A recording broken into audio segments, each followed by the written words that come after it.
खान साहब को याद दिलाना चाहूँगा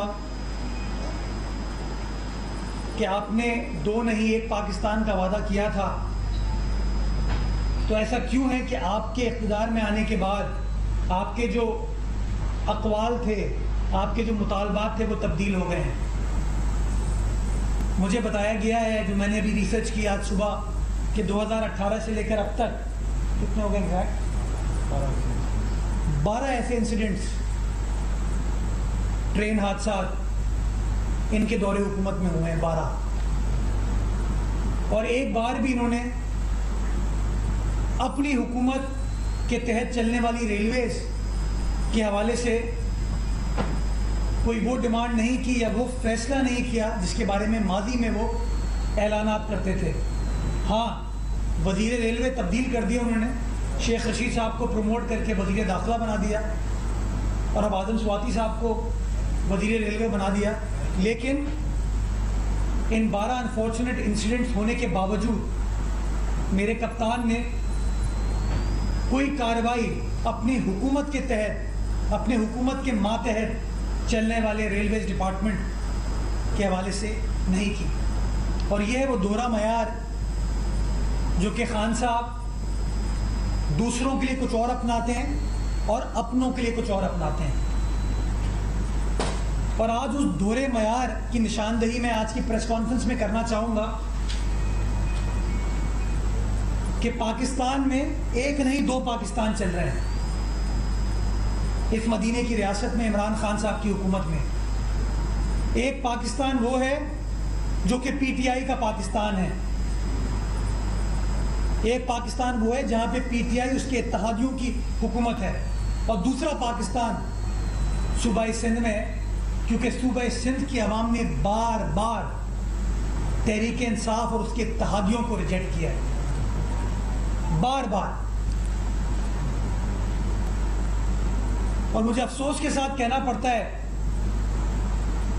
कि सिंध की आवाम ने इसलिए उनको रिजेक्ट किया कि उनकी प्रायोरिटी में सिंध की आवाम नहीं थी।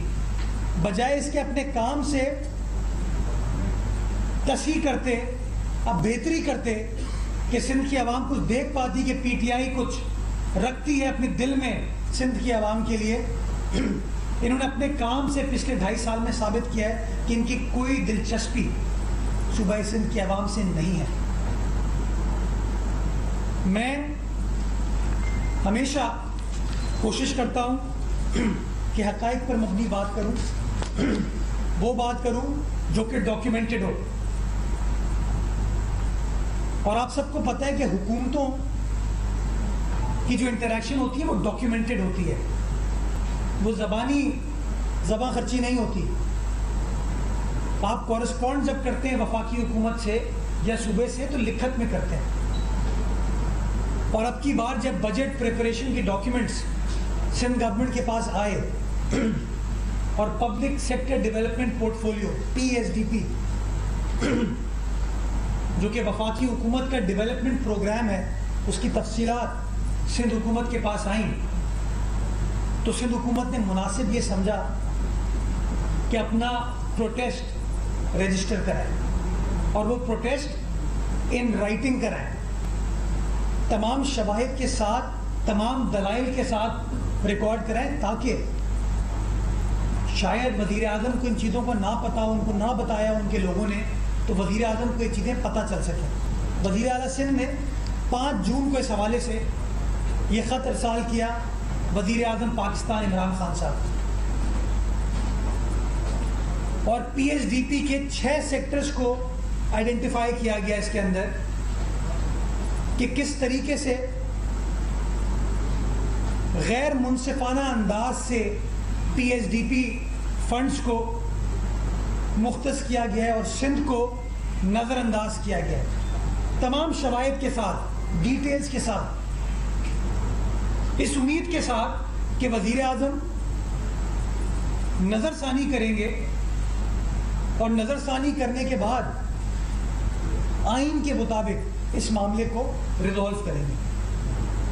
मैं क्यों कहता हूं? क्योंकि ये हुकूमत आइन में बिलीव नहीं करती अनफॉर्चुनेटली। आइन के जो टर्म्स हैं उनको फॉलो करने में अनफॉर्चुनेटली बिलीव नहीं करती। मैं आज वज़ीर आज़म को ये किताब दिखाना चाहूँगा, आईन Pakistan, constitution of Islamic Republic of Pakistan 1973। ये वो किताब है जिसके ऊपर कप्तान आपने हल्फ लिया है, आपके वज़रा ने हल्फ लिया है, हमारे वज़ीर आला ने हल्फ लिया है, हमारे वज़रा ने हल्फ लिया है। We are bound by what is stated in this constitution. मैं वो खत लिखने की वजह आपको पढ़ के सुनाता हूँ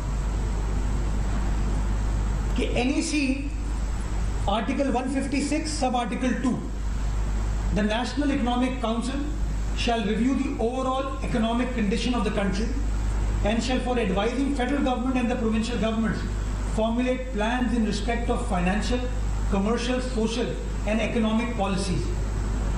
And in formulating such plans, it shall, अब ये important है, it shall का मतलब है mandatory, it shall amongst other factors ensure balanced development, मतवाजन तरक्की।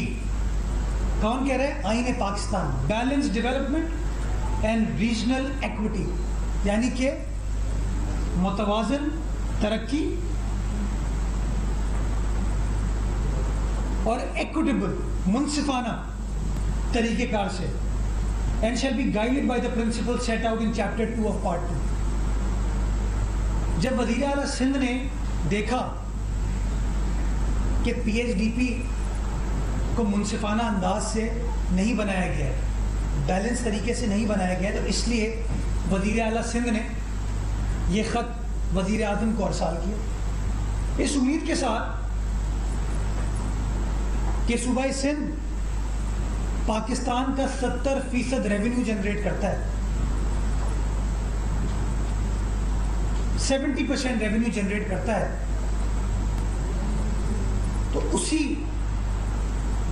तरीके से वफाक भी सिंध की तरक्की में, सिंध की डेवलपमेंट में मुतवाज़न अंदाज से काम करेगा और पैसे एलोकेट करेगा ताकि सिंध के अंदर भी चीज़ें डेवलप हो सकें।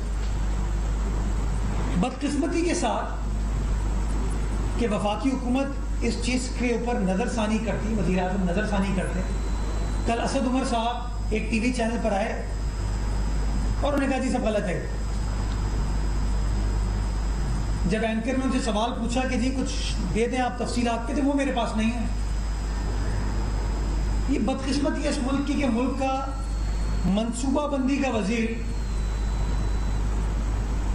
को सियासी बयानात देने का शौक है, प्रेस कॉन्फ्रेंस करने का शौक है, TV पर आने का शौक है, लेकिन फैक्ट्स एंड फिगर्स के ऊपर बात करने का कोई शौक नहीं।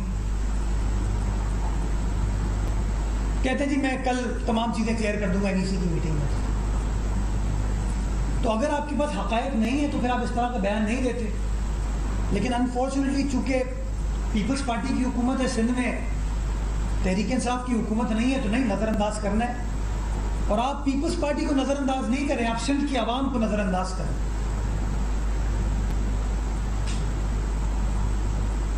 सिंध की आवाम को निगलेक्ट कर रहे हैं बदकिस्मती के साथ। अब मैं आपको बताना ये चाहूँगा कि सिंध हुकूमत ने नए बजट में 17 नई स्कीमें वफाकी हुकूमत को प्रपोज की, 17, ये मेरे पास तफसीलात है।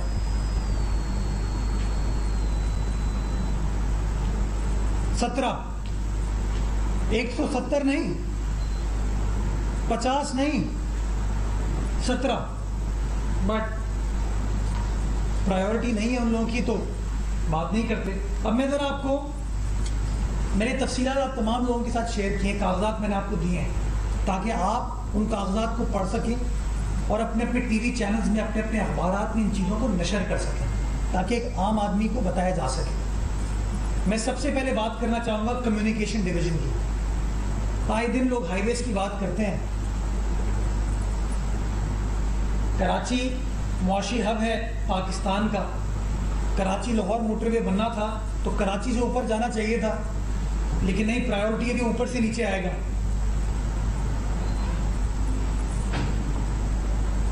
लाहौर से मुल्तान तक आपने बना दिया है उसको, और उसको आपने बनाया फेडरली फंडेड प्रोजेक्ट के तौर पे। ये बड़ी इंपॉर्टेंट चीज़ है कि वफाक ने उसके फंड्स मुख्तस किए, पैसे लगाए और सूबे के अंदर डेवलपमेंट करके दी। अगर आप मवाजना करें लाहौर और सक्खर का, तो एक आम आदमी ये टेक्निकलिटी नहीं समझ पाता कि ये सूबाई हुकूमत की जिम्मेदारी है, वफाक की जिम्मेदारी है। हाईवेज बनाना वफाक की जिम्मेदारी है, रेलवे वफाक की जिम्मेदारी है, तो ये वफाक का काम है। तो जब आम आदमी हाईवे से गुजरता है वो कहता है यार लाहौर से सक्खर ज़बरदस्त मोटरवे बन गई है, सक्खर से कराची तक क्यों नहीं बनी अभी तक? और वो ब्लेम करता है सिंध हुकूमत को। तो मैं बताना चाहूँगा कि जिम्मेदारी प्रोविंशियल गवर्नमेंट की नहीं है। पंजाब में भी जो मोटरवे बना वो पंजाब गवर्नमेंट ने नहीं बनाया। जो खैबर पख्तूनख्वा में मोटरवे बना हम खुश हैं, बट वो वफाकी हुकूमत ने बना के दिया। कराची हैदराबाद मोटरवे का अगर आप मवाजना करते हैं लाहौर सक्खर से, तो आपको अंदाजा हो जाएगा मोटरवे और बाकी रोडों में क्या फर्क है। बजाय इसके कि टॉप प्रायोरिटी पे सक्खर और हैदराबाद की शाख को कंप्लीट करें, फंड्स एलोकेट करें, इन्होंने फैसला किया कि नहीं, पैसे वफाक नहीं देगी इसको हम पब्लिक प्राइवेट पार्टनरशिप में ले जाएंगे। तो क्या वजीर आला सिंध हक बजानिब नहीं है सवाल पूछने में कि मेरे वजीर आजम, मेरे कप्तान, आप पंजाब के अंदर मोटरवे अपने फंड से बनाते हैं, खैबर पख्तूनख्वा में मोटरवे अपने फंड से बनाते हैं, लेकिन जब मेरा सूबा आता है, सूबा सिंध आता है, तो कहते नहीं जी पब्लिक प्राइवेट पार्टनरशिप होना चाहिए।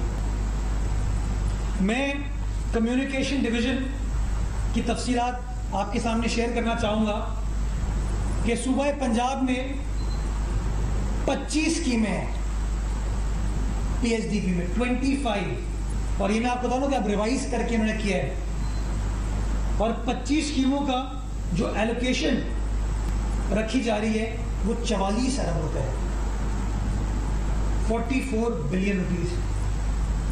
खैबर पख्तूनख्वा में 21 स्कीमें रखी गई हैं, 21, और इसकी एलोकेशन है 38 अरब रुपए, 38 बिलियन रुपीस। बलूचिस्तान में नई स्कीमें हैं 17, और एलोकेशन की गई है इसकी 24।